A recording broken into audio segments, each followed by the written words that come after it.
नमस्कार दोस्तों। प्रधानमंत्री नरेंद्र मोदी ने बिहार के मधुबनी जिले के झंझारपुर से देशवासियों को संबोधित करते हुए आतंकवाद के खिलाफ कड़ा संदेश किया है। उन्होंने हाल ही में जम्मू कश्मीर के पहलगाम में हुए आतंकी हमले की कड़ी निंदा करते हुए कहा कि ये हमला सिर्फ निहत्थे तीर्थयात्रियों पर नहीं बल्कि भारत की आत्मा पर हुआ है। इसके अलावा उन्होंने आगे कहा कि इस हमले में जिन लोगों ने अपने परिजनों को खोया है उनका दर्द पूरे देश ने साझा किया है। प्रधानमंत्री नरेंद्र मोदी ने यह भी कहा कि इस हमले के दोषियों को उनकी कल्पना से भी बड़ी सजा मिलेगी और भारत सरकार आतंकियों की कमर तोड़ने का काम करेगी। आपको बता दूं, भावुक होते हुए प्रधानमंत्री नरेंद्र मोदी ने कहा कि इस हमले में मारे गए लोग अलग अलग राज्य से थे। कोई ओडिशा से था तो कोई गुजरात से, जबकि कोई बिहार से भी था। उन्होंने कहा कि कारगिल से कन्याकुमारी तक पूरे देश में एक जैसा दुख महसूस किया गया है। उन्होंने पाकिस्तान का नाम बिना लिए हुए कहा कि अब वक्त आ गया है कि आतंकियों को पनाह देने वालों को उनकी औकात दिखा दी जाए। उन्होंने साफ तौर पर यह भी कहा कि भारत अब केवल निंदा नहीं करेगा बल्कि सीधा एक्शन लिया जाएगा। प्रधानमंत्री नरेंद्र मोदी ने अपने भाषण में स्पष्ट रूप से ये कहा है कि 140 करोड़ भारतीय हर आतंकवादी को पहचानेंगे, ट्रैक करेंगे और सजा देंगे। उन्होंने कहा कि भारत की आत्मा को कभी झुकाया नहीं जा सकता और आतंकवाद भारत के जज्बे को नहीं तोड़ सकता है। इसके साथ ही उन्होंने दोहराया कि विकसित भारत के लिए विकसित बिहार जरूरी है और बिहार की पंचायतों को सशक्त बनाकर ही राष्ट्र को मजबूती दी जा सकती है। अपनी बात प्रारंभ करने से पहले मैं आप सबसे एक प्रार्थना करना चाहता हूं। आप जहां हैं वहीं अपने स्थान पर बैठे रह करके ही खड़े होने की जरूरत नहीं है। बैठकर ही 22 तारीख को जिन परिवारजनों को हमने खोया है,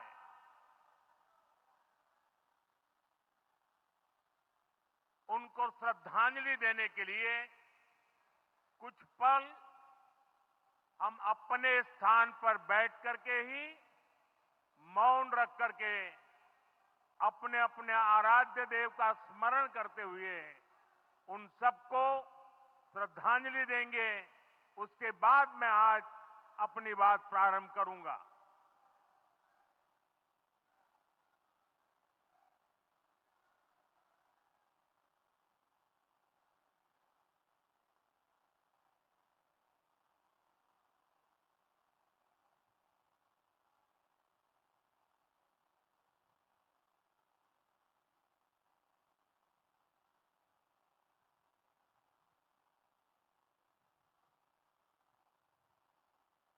ओम शांति शांति शांति।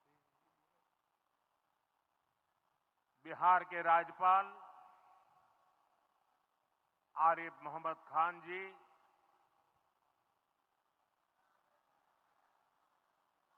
यहां के लोकप्रिय मुख्यमंत्री मेरे मित्र श्रीमान नीतीश कुमार जी, मंच पर उपस्थित अन्य सभी वरिष्ठ महानुभाव और बिहार के मेरे प्यारे भाई और बहनों, आज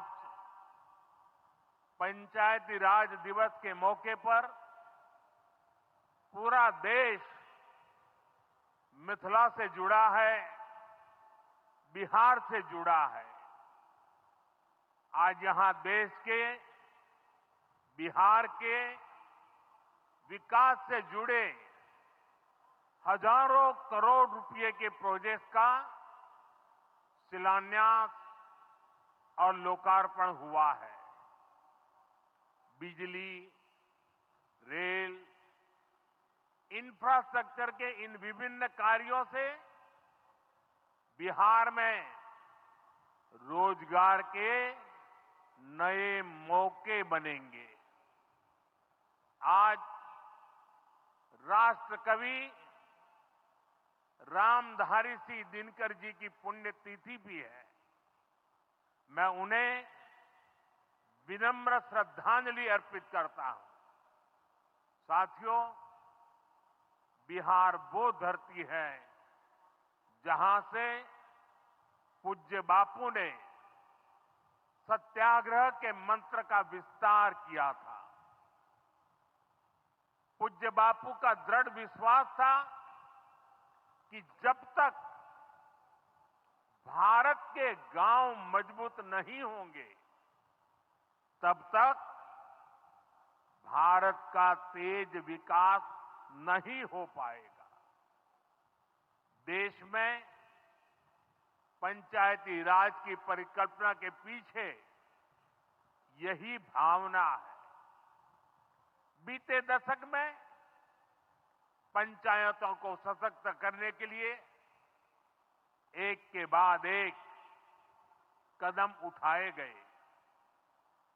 टेक्नोलॉजी के माध्यम से भी पंचायतों को मजबूत किया गया। बीते दशक में 2 लाख से ज्यादा ग्राम पंचायतों को इंटरनेट से जोड़ा गया है। 5.5 लाख से ज्यादा कॉमन सर्विस सेंटर्स गांवों में बने। पंचायतों के डिजिटल होने से एक और फायदा हुआ है। जीवन मृत्यु प्रमाण पत्र, भूमि धारण प्रमाण पत्र, ऐसे कई दस्तावेज आसानी से प्राप्त कर सकते हैं। आजादी के अनेक दशकों बाद जहां देश को संसद की नई इमारत मिली, वहीं देश में 30,000 नए पंचायत भवन भी बनाए गए। पंचायतों को पर्याप्त फंड मिले, ये भी सरकार की प्राथमिकता रही है। बीते 10 साल में 2 लाख करोड़ रुपए से ज्यादा का फंड पंचायतों को मिला है। ये सारा पैसा गांव के विकास में लगा है। साथियों, ग्राम पंचायतों की एक और बड़ी समस्या भूमि विवाद से जुड़ी रही है। कौन सी जमीन आबादी की है, कौन सी खेती की है, पंचायत की जमीन कौन सी है, सरकारी जमीन कौन सी है, और इन सारे विषयों पर अक्सर विवाद रहता था। इसके समाधान के लिए जमीनों का डिजिटलीकरण किया जा रहा है। जमीनों के रिकॉर्ड का डिजिटलीकरण से अनावश्यक विवादों को सुलझाने में मदद मिली है। साथियों, हमने देखा है कि पंचायतों ने कैसे सामाजिक भागीदारी को सशक्त किया। बिहार देश का पहला राज्य था जहां महिलाओं को इनमें 50% आरक्षण की सुविधा दी गई, और इसलिए मैं नीतीश जी का अभिनंदन करता हूं। आज बहुत बड़ी संख्या में गरीब, दलित, महादलित, पिछड़े, अति पिछड़े समाज की बहन बेटियां बिहार में जनप्रतिनिधि बनकर सेवाएं दे रही है, और यही सच्चा सामाजिक न्याय है। यही सच्ची सामाजिक भागीदारी है। लोकतंत्र ज्यादा से ज्यादा भागीदारी से ही समृद्ध होता है, सशक्त होता है। इसी सोच के साथ लोकसभा और विधानसभा में महिलाओं के लिए 33% आरक्षण का कानून भी बनाया गया है। इसका लाभ देश के हर राज्य की महिलाओं को होगा। हमारी बहन बेटियों को ज्यादा प्रतिनिधित्व मिलेगा। साथियों, देश में महिलाओं की आय बढ़ाने के लिए रोजगार, स्वरोजगार के नए अवसर बनाने के लिए सरकार मिशन मोड में काम कर रही है। बिहार में चल रहे जीविका दीदी इस कार्यक्रम से अनेक बहनों का जीवन बदला है। आज ही यहां बिहार की बहनों के स्वयं सहायता समूहों को करीब 1000 करोड़ रुपए की मदद दी गई है। इससे बहनों के आर्थिक सशक्तिकरण को और बल मिलेगा।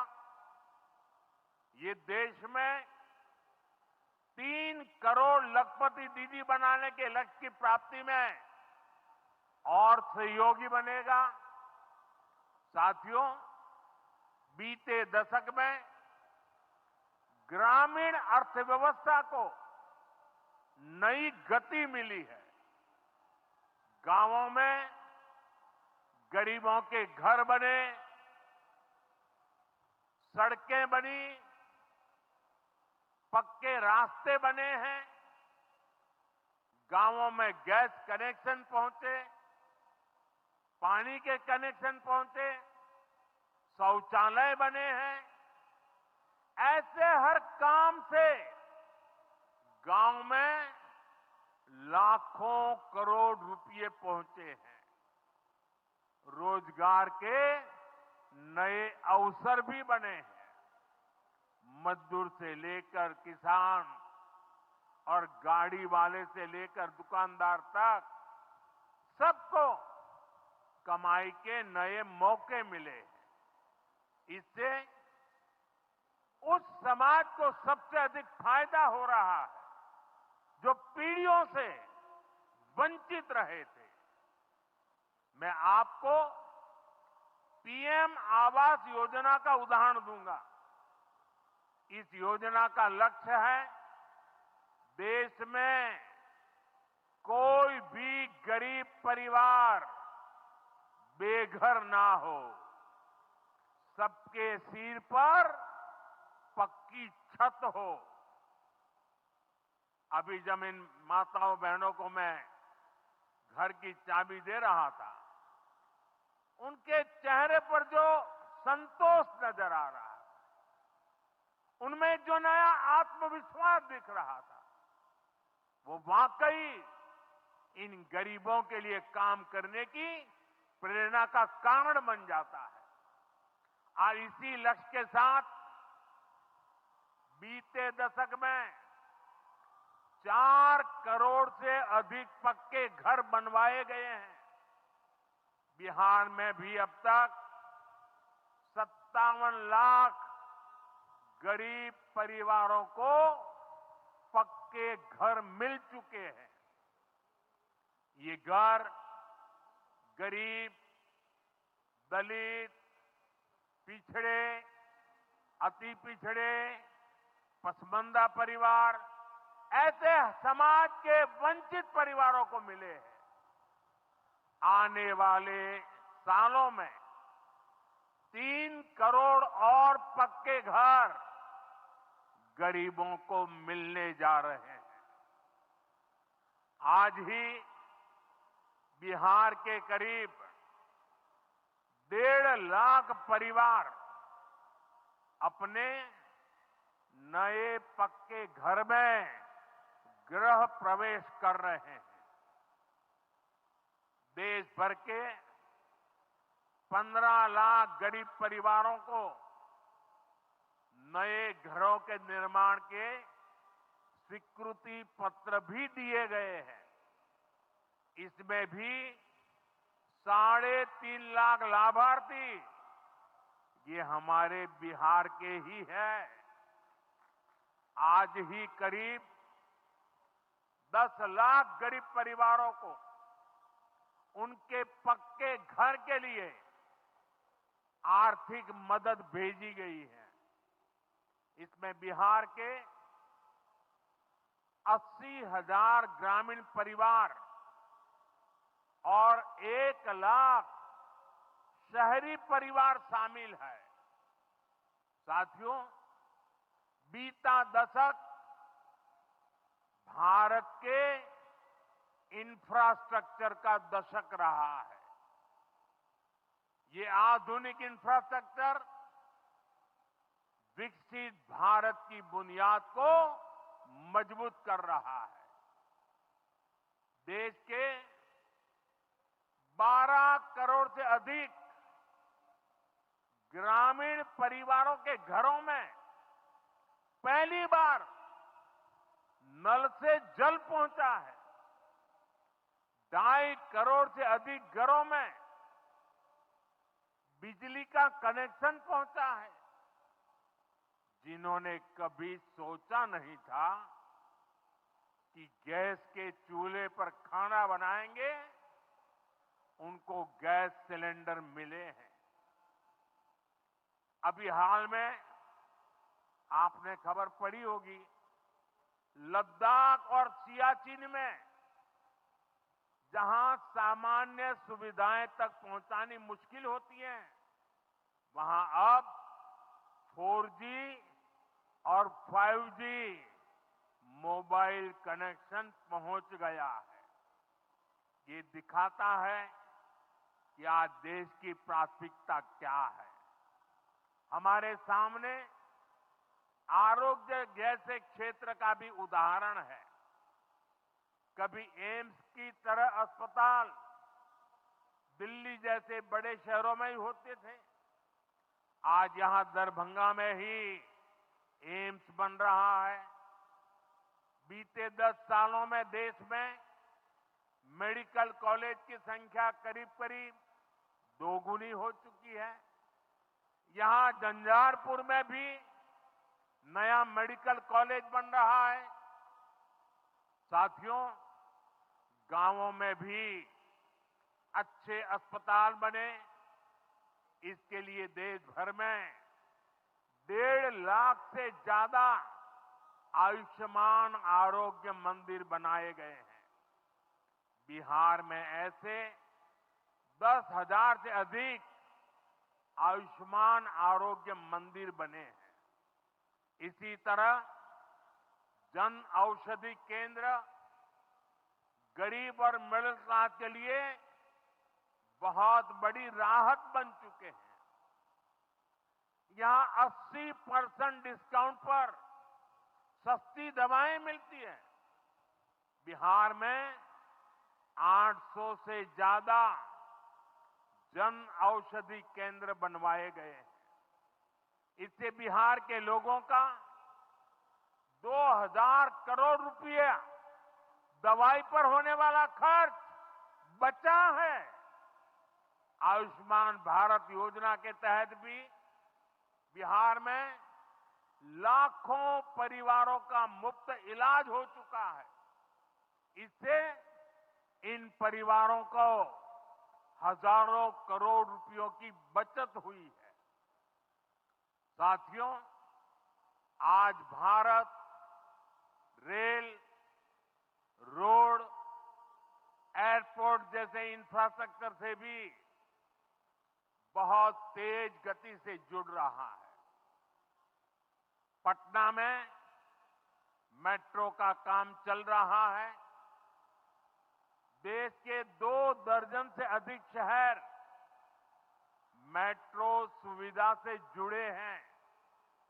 आज पटना से जयनगर के बीच नमो भारत रैपिड रेल की शुरुआत भी हुई है।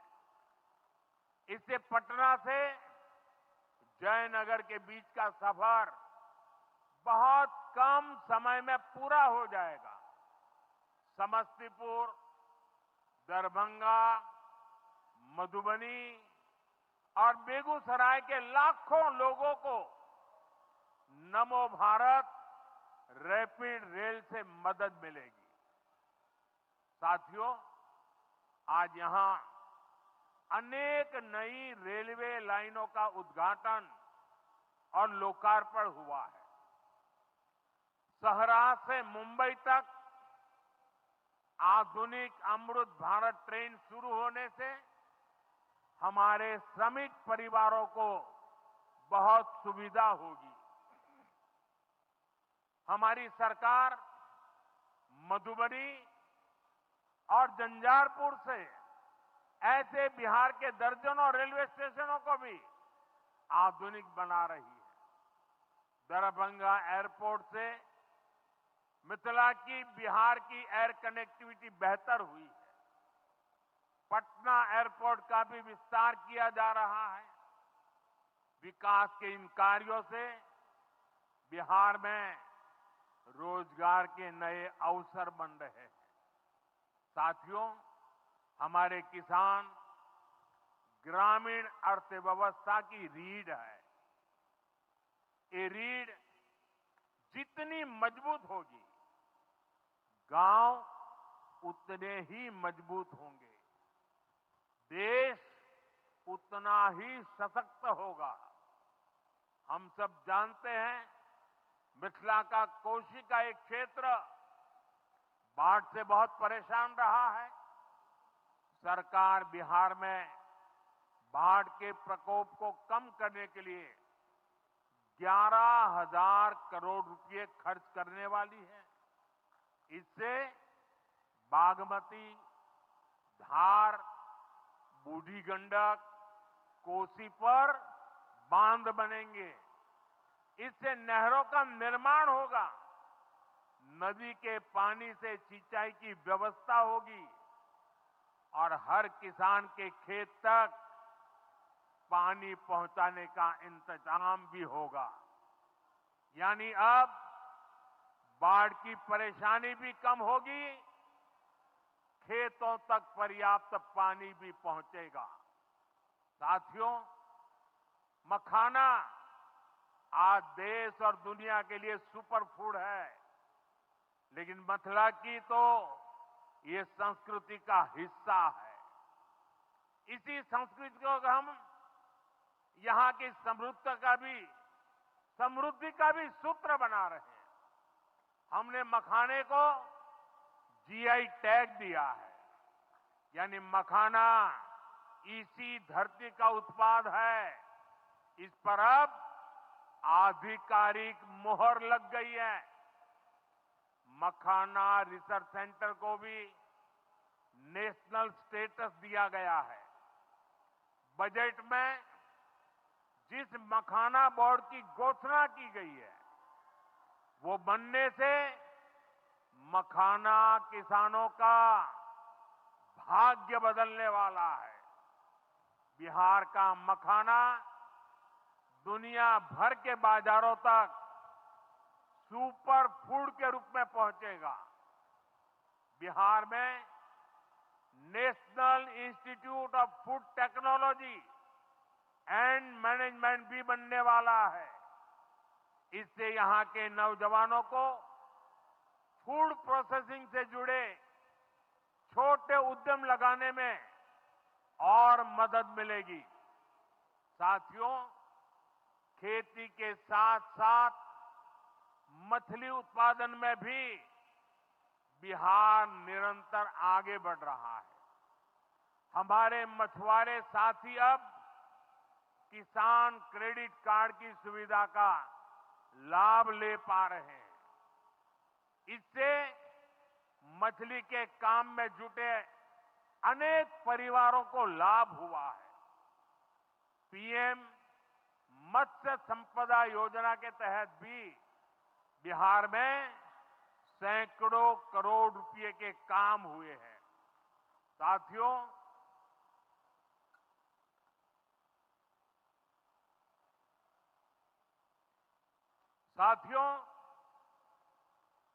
22 अप्रैल को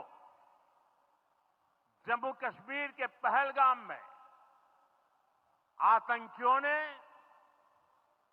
मासूम देशवासियों को जिस बेरहमी से मारा है, उससे पूरा देश व्यथित है। कोटि कोटि देशवासी दुखी हैं। सभी पीड़ित परिवारों के इस दुख में पूरा देश उनके साथ खड़ा है। जिन परिवारजनों का अभी इलाज चल रहा है, वे जल्द स्वस्थ हो, इसके लिए भी सरकार हर प्रयास कर रही है। साथियों, इस आतंकी हमले में किसी ने अपना बेटा खोया, किसी ने अपना भाई खोया, किसी ने अपना जीवन साथी खोया है। उनमें से कोई बांग्ला बोलता था, कोई कन्नड़ा बोलता था, कोई मराठी था, कोई ओडिया था, कोई गुजराती था, कोई यहां बिहार का लाल था। आज उन सभी की मृत्यु पर करगिल से कन्याकुमारी तक हमारा दुख एक जैसा है, हमारा आक्रोश एक जैसा है। ये हमला सिर्फ निहत्थे पर्यटकों पर नहीं हुआ है। देश के दुश्मनों ने भारत की आत्मा पर हमला करने का दुस्साहस किया है। मैं बहुत स्पष्ट शब्दों में कहना चाहता हूं, जिन्होंने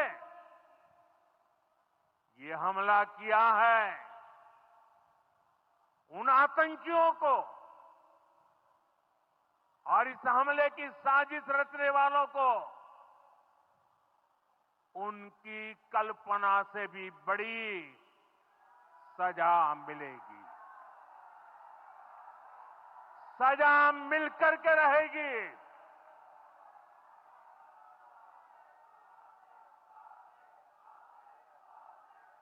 अब आतंकियों की बची खुची जमीन को भी मिट्टी में मिलाने का समय आ गया है।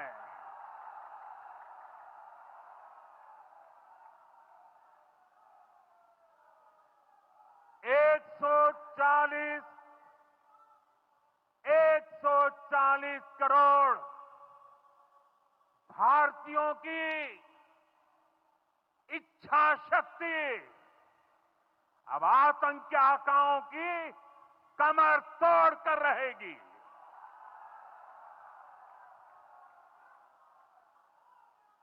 Friends, today from the soil of Bihar, I say to the whole world, India will identify, track and punish every terrorist and their backers. We will pursue them to the ends of the earth. India's spirit will never be broken by terrorism. Terrorism will not go unpunished. Every effort will be made to ensure that justice is done. The entire nation is firm in this resolve. Everyone who believes in humanity is with us. I thank the people of various countries and the leaders who have stood with us in these times.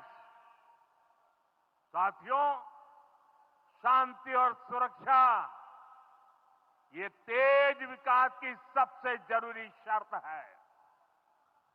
विकसित भारत के लिए विकसित बिहार जरूरी है। बिहार में विकास हो और विकास का लाभ यहां हर वर्ग, हर क्षेत्र तक पहुंचे, ये हम सभी का प्रयास है। पंचायती राज दिवस पर इस कार्यक्रम से जुड़ने के लिए मैं एक बार फिर आप सभी का आभार व्यक्त करता हूं। बहुत बहुत धन्यवाद। मेरे साथ बोले, भारत माता की, भारत माता की, भारत माता की।